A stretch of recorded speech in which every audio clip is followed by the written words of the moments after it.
Can people living with type 1 diabetes eat fruits? People always ask me this question anytime I post a picture of my fruit bowl, which I most times have for lunch. The simple answer to this question is yes. Persons living with type 1 diabetes or even type 2 diabetes can eat fruits comfortably and confidently. The key is understanding the carbohydrate content of the fruit and matching your insulin appropriately and eating the fruit when your body is most sensitive to insulin, if your diabetes treatment involves taking oral diabetes medicines.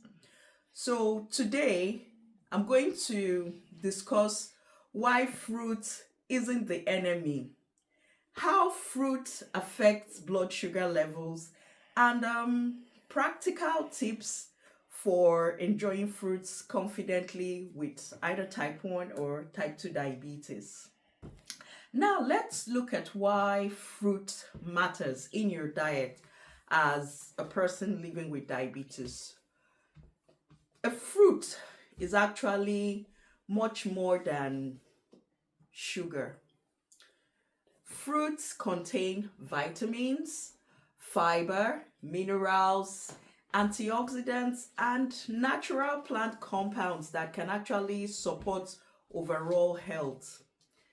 In addition, fruits also contribute to your heart health, your digestive health, your immune function, and long-term well-being. Unfortunately, many people living with diabetes develop unnecessary fear around food after diagnosis. Well, can you blame them? No. But you can blame the poor counsel and education they had at diagnosis. We have to understand that the problem is usually not fruits itself. The challenge is understanding how much carbs it contains and how your body responds to it. Moving on, we're going to look at understanding the carbohydrate content in fruit. All fruits contain carbs, and we all know that carbs raise glucose levels. So this means that for a person taking rapid-acting insulin, you will actually need to account for the carbs in the fruit that you will be eating. Now, let's look at a few examples of fruits and their carb content. So these are like the common fruits. I didn't take up all the fruits, just the common ones that every person, whether you're in the high income country or the low and medium income country, you find these fruits available. Number one, medium-sized apple, approximately 15 to 20 grams of carbs. One small tangerine, approximately 5 grams of carbs. One medium orange, approximately 8 grams of carbs. Two small cuts of watermelon, approximately 6 grams of carbs.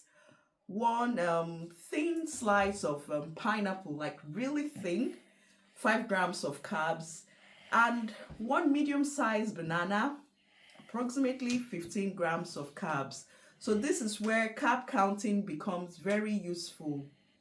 For example, if your insulin to carb ratio is 1:10 grams, and you are having a fruit bowl that contains approximately 30 grams of carbs, you may need approximately 3 units of rapid-acting insulin.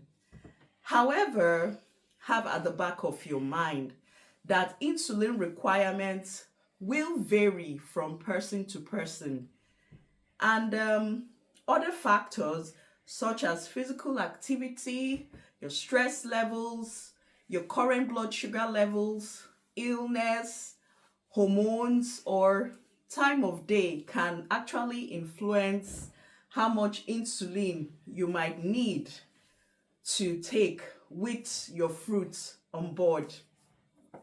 So this is a classical example where we say diabetes management is never one size fits all.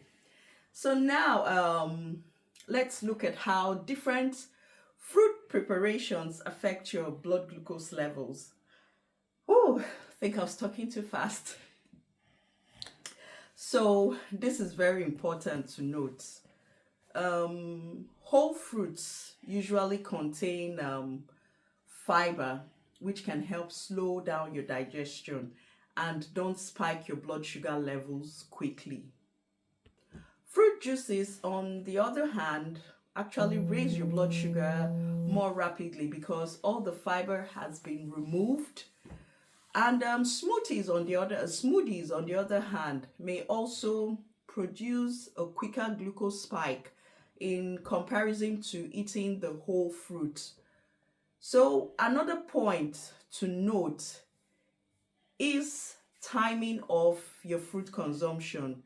So this is in relation to the circadian rhythm, which I've talked about quite a lot in my previous videos, where more insulin, or rather you're more insulin sensitive in the earlier hours of the day and more insulin resistant later in the evening. So the point I'm trying to make here is timing. If you eat your fruits, especially for people who live with type 2 diabetes, if you eat your fruits when you are more insulin sensitive earlier in the day, it's much better for your sugar levels than eating your fruits when you are more insulin resistant much later in the evening. So this is just you working in tandem with your natural biological clock system. As someone living with type 1 diabetes, I very often encourage people to become curious rather than fearful about fruits. All you need to do is observe which fruits work well for you, what portion size suits you as an individual, and how much insulin you need, whether timing affects your glucose response. My final takeaway: people living with either type 1 diabetes or type 2 diabetes can absolutely eat fruits. Fruit is not your enemy. The whole goal is not to eliminate fruits from your diet, but to understand the carb content of the fruit, appropriate portion sizes, your insulin to carb ratio if you are using rapid acting insulin, your body's individual response.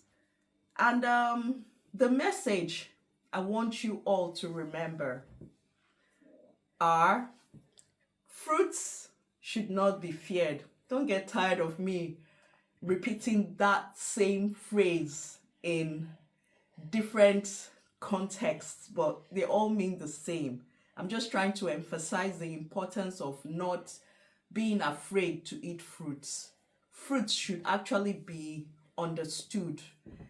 And if you found this video helpful, please go ahead, share it with someone who still believes that persons living with diabetes can never eat fruits, because when we replace all the myths with education, we empower people to live well with diabetes.